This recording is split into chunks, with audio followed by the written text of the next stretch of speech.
Hey everyone, John here! And if you've ever owned a PlayStation 2, you've probably muttered the words, "What the heck is that next to the USBs?" Well, this right here is an i.Link port for FireWires.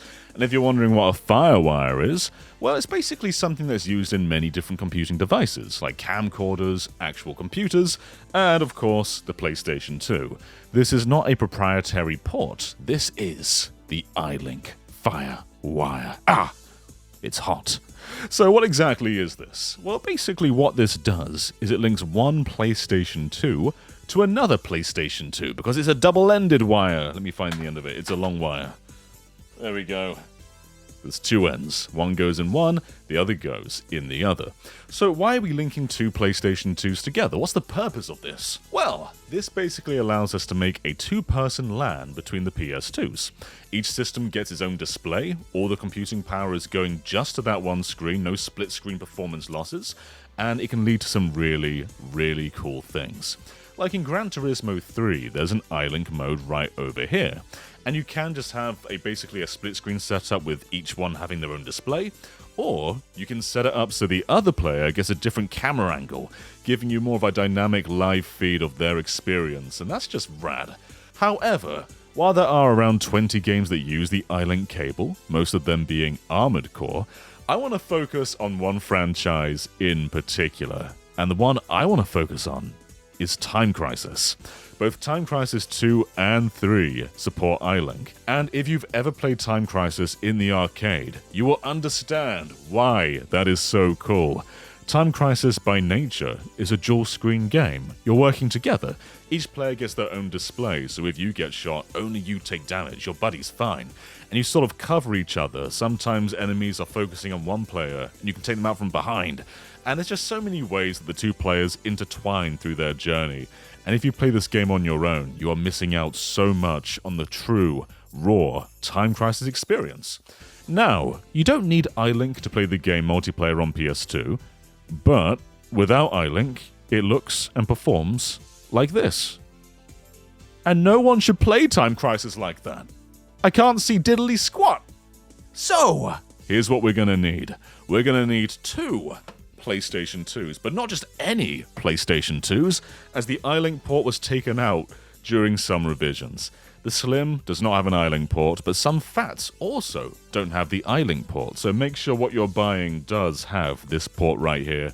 Most silver PlayStation 2s won't have it, but some black ones don't have it either, so just make sure, if you're buying a PS2 or buying two PS2s, make sure it's there. What else are we gonna need? Well, given the nature of light guns, we're gonna need not one, but two CRT TVs. That's a very important part. You can't play a light gun game without a CRT TV. These are heavy, man. We're gonna need a FireWire to utilize the i.Link port. Don't worry, these things are dirt cheap, and there's no need to get each PS2 a broadband adapter. It's plug and play. It's easy. You're gonna need two light guns. This is the GunCon 1 for PS1 and the GunCon 2 for PS2. Both will work just fine, and they have their pros and cons. I like the lightweight and ease of the GunCon 2, especially because there's a D-pad over here for ducking out of cover. But I like the presence of the GunCon 1. It's just a very nice, you can't miss a GunCon 1 being there. And last but not least, you're gonna need two of whatever game you're playing. Thankfully, Time Crisis 2 and 3 are very cheap games, but making this work on some other games may be a bit more of a costly endeavor. This one cost £4 each. Time Crisis 2 is even cheaper. So, now that we have this set up, let's see this in action.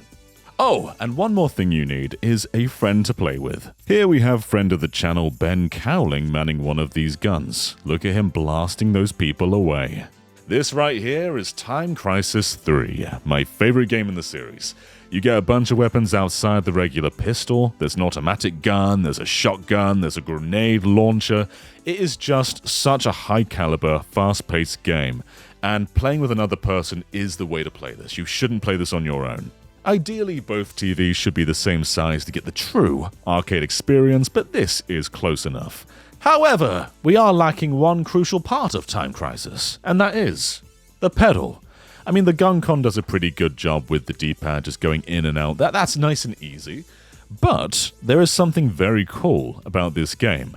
Basically, any button input on the second controller, if it's plugged in, will count as ducking. So you could just stand on a DualShock 2 and duck in and out of cover. But that doesn't sound very fun. So I think the most logical thing to do is to get a pedal from a steering wheel set. Like, that sounds just very, very logical, right? Pretty cheap, probably, too.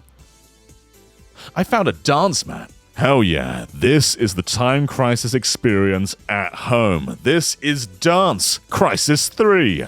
Time Crisis 3 is just such a stone-cold classic, and Ben and I found ourselves getting better and better with each run. You learn the layout, you learn when enemies are going to spawn, you learn when to have each other's backs, and we found ourselves cooperating in a way that only local play can really enable. Like, doing this online would not be the same experience. We were calling out when one player should be attacking a boss and when one player should be covering, and it just felt so good and tangible, and it just felt like we were playing in the arcade. This is exactly what I've wanted for years and years and years. There's no need for me to spend all my pounds on the arcade machine anymore, because I basically have it at home. And speaking of the arcade version, what's very cool about Time Crisis 2 is this came out quite a few years after the arcade version, and so the PlayStation 2 version has some visual upgrades over the arcade. And with this i.Link setup, we basically have the definitive way to play Time Crisis 2. The best visuals, the best performance, and a dance mat. You can't do that in the arcade. As the PS2's life went on and the Slim came out and the i.Link port was eventually removed, of course the amount of i.Link games went rapidly down, and LAN became more of a standard, as well as general online play. And while LAN is very cool, basically achieving the same thing as this, there's just something very simple about just plugging a cable in, and that being it. Like, there's no need for network adapters, there's no need for a router or a switch. You can literally just plug the i.Link in one end to the other and start playing Time Crisis. It is a very nice and neat setup, and I wish the GameCube had something like this. If you wanted LAN, Double Dash, everyone needed a broadband adapter, and those things weren't cheap, and they're even less cheap these days, unless you're going for the ETH to GC. And we'll talk about this little baby in maybe the next video, maybe the video after. I'm juggling a bunch of videos right now. But I just want to show you more Time Crisis. Look how flippin' rad this is. Without any exaggeration, I think this is the coolest thing in the world. And I want to drag people off the street to play this game with me. Ben can't be around all the time, but people on the street come and go whenever they want. And any one of them could be playing Time Crisis with me. If you're walking past my house, I'm going to wave you in and hold a gun con up and go, and you're going to know what that means, or you're going to feel incredibly threatened and call the authorities. I don't know which one's going to happen first. Anyway, did you ever use i.Link? Did you know what that port was even for? Well, regardless, you do now. And now all of us can all get our 2 CRTs, our 2 PS2s, our 2 gun cons, our 2 copies of Time Crisis, and we can all finally play this wonderful arcade game, one of the best on-rail shooters ever made, the way it's meant to be played, without needing to put our quarters and dollars and pounds and yen into machines. Thank you so much for watching, everybody, and because you watched all the way until the end, it is hot take time. And my hot take is, CRTs are wonderful, and it was not worth upgrading to HD TVs to lose light gun support. What a horrible trade-off. 1080p, no whirling noise. I don't care about any of that. I want light guns.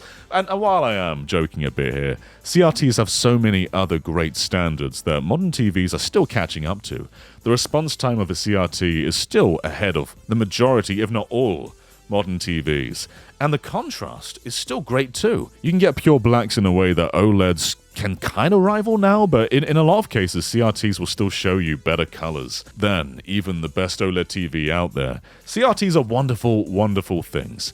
And if you just go on like Facebook Marketplace, you'll probably find someone near you selling one for next to nothing, because people don't know what they're worth. They just try and get rid of them. CRT is something that we should all have in our rooms, regardless of the size of our rooms. Get rid of your HD TV if need to. Replace it with a CRT. Anyway, thank you for watching all the way until the end, and I will catch you next time. Bye-bye, everybody. Play Time Crisis.